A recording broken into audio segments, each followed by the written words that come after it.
নমস্কার বন্ধুরা, বিদিশাস blogs and bytes চ্যানেলে আপনাদের সকলকে স্বাগত। তাহলে চলুন দেখে নেওয়া যাক আজকের রেসিপি। আজকে আপনাদের সাথে একদম নতুন ধরনের একটা লাউয়ের রেসিপি শেয়ার করব। এই লাউয়ের ডালনা আপনারা গরম ভাত দিয়ে খান কিংবা রুটি, লুচি, পরোটা যার সাথেই খাবেন একদম জমে যাবে। তাহলে চলুন দেরি না করে রান্নাটা শুরু করা যাক। দেখুন, একটা বড় সাইজের লাউ আমি নিয়ে নিয়েছি। এইবার লাউটাকে খুব পাতলা পাতলা আর ছোট ছোট পিস করে কেটে নিয়েছি। খুব বেশি বড় বড় পিস করা যাবে না। দেখুন, ঠিক এই রকম ছোট ছোট পাতলা পাতলা পিস করে আমি লাউটা কেটে নিয়েছি। তারপর ভালো করে জল দিয়ে ধুয়ে জল ঝরিয়ে রেখে দিয়েছি। এইবার আমি একটা মশলার পেস্ট বানিয়ে নেব। তার জন্য মিক্সার জারে দিয়ে দিলাম 1 চামচ আদা বাটা। আপনারা চাইলে এখানে আদা কুচিও ব্যবহার করতে পারেন। 3টে কাঁচা লঙ্কা দিয়ে দিলাম। আপনারা ঝালটা যেমন খান সেই বুঝে লঙ্কার পরিমাণটা কমিয়ে বাড়িয়ে নিতে পারেন। একটা টমেটো কুচি অ্যাড করে দিলাম। দিয়ে দিলাম 1/2 চামচ হলুদ গুঁড়ো, 1/2 চামচ ধনে গুঁড়ো অ্যাড করলাম, আর দিয়ে দিচ্ছি 1/2 চামচ জিরের গুঁড়ো। এইবার অল্প একটু জল অ্যাড করে আমি একটা স্মুথ পেস্ট বানিয়ে নেব।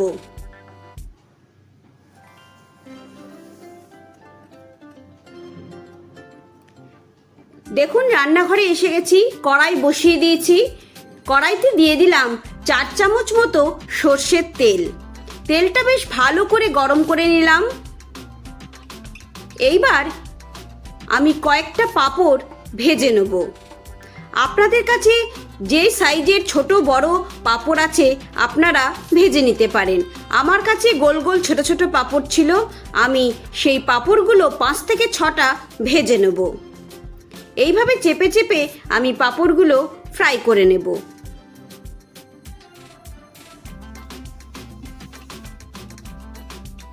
বন্ধুরা, অবশ্যই এই রেসিপিটা একবার বাড়িতে ট্রাই করবেন, দেখবেন খেতে দুর্দান্ত লাগে।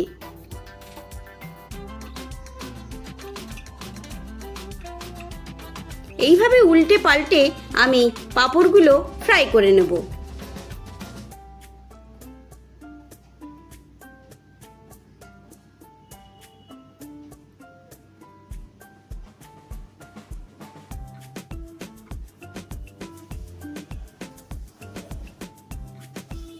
দেখুন, এখানে আমি 6টা পাঁপড় ফ্রাই করে নিয়েছি।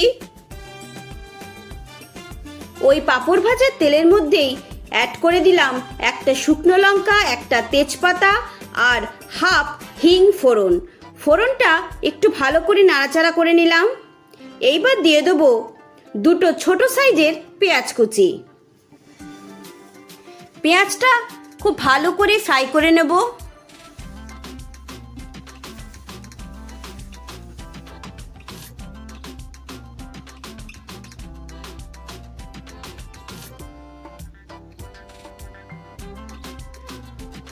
দেখুন, পেঁয়াজ খুব ভালো করে ফ্রাই করা হয়ে গেছে।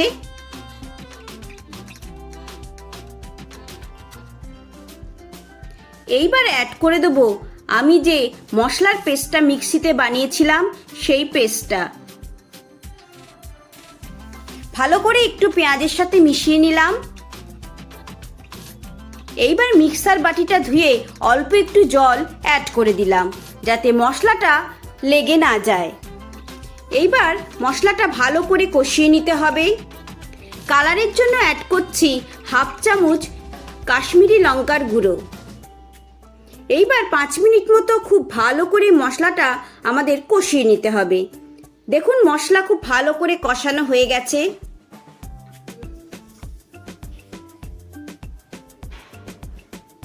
অ্যাড করে দিচ্ছি পরিমাণ মতো নুন আর অল্প একটু চিনি। আপনারা যদি মিষ্টি না খান তাহলে চিনিটা স্কিপ করতে পারেন। আবারও ভালো করে একটু মিশিয়ে নেব।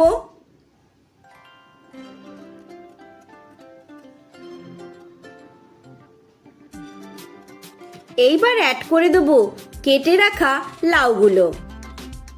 লাউ দিয়ে আরও 5 মিনিট মশলার সাথে খুব ভালো করে কষিয়ে নিতে হবে।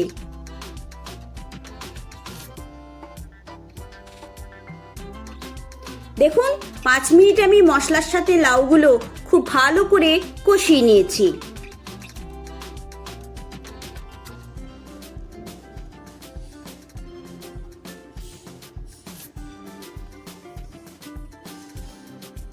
এইবার অ্যাড করে দেবো পরিমাণ মতো জল।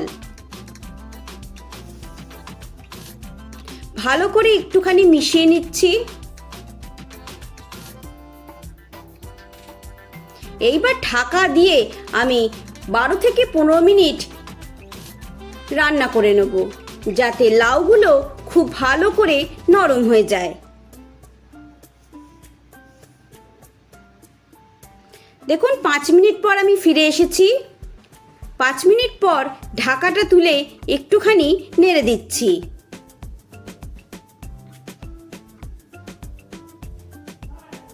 লাউগুলো এখনো ভালো করে সেদ্ধ হয়নি।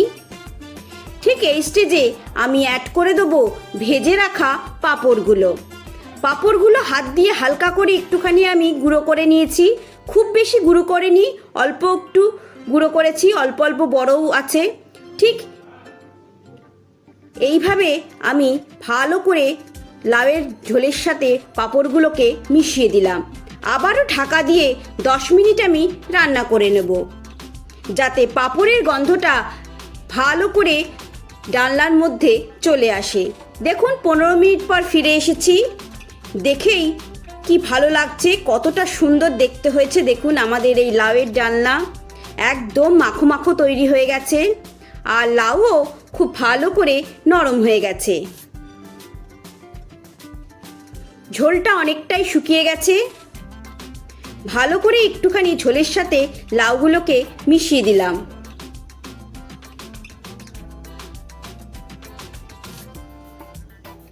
এইবার অ্যাড করে দেবো কিছুটা কাসৌরি মেথি।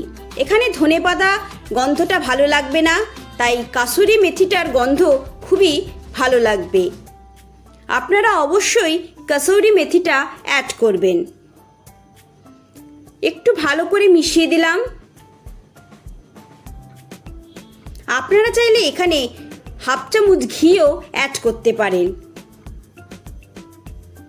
দেখুন বন্ধুরা, আমাদের লাউয়ের ডালনা একদম রেডি হয়ে গেছে।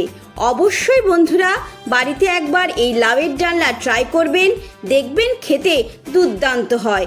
গরম ভাত দিয়ে খান কিংবা রুটি, লুচি, পরোটা যার সাথেই খাবেন একদম জমে যাবে, মনেই হবে না যে এটা লাউয়ের ডালনা।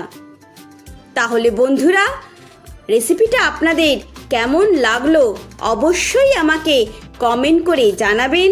ভালো লেগে থাকলে একটা লাইক করবেন, বন্ধু ফ্যামিলি মেম্বারদের সাথে শেয়ার করবেন। আবারও আপনাদের সাথে দেখা হবে নতুন রান্নার কোনো রেসিপি নিয়ে। সবাই ভালো থাকবেন, সুস্থ থাকবেন, আর অবশ্যই এই লাউয়ের ডালনা বাড়িতে ট্রাই করবেন। দেখবেন মনে হচ্ছে যেন মাংস খাচ্ছি। সবাইকে অনেক অনেক ধন্যবাদ।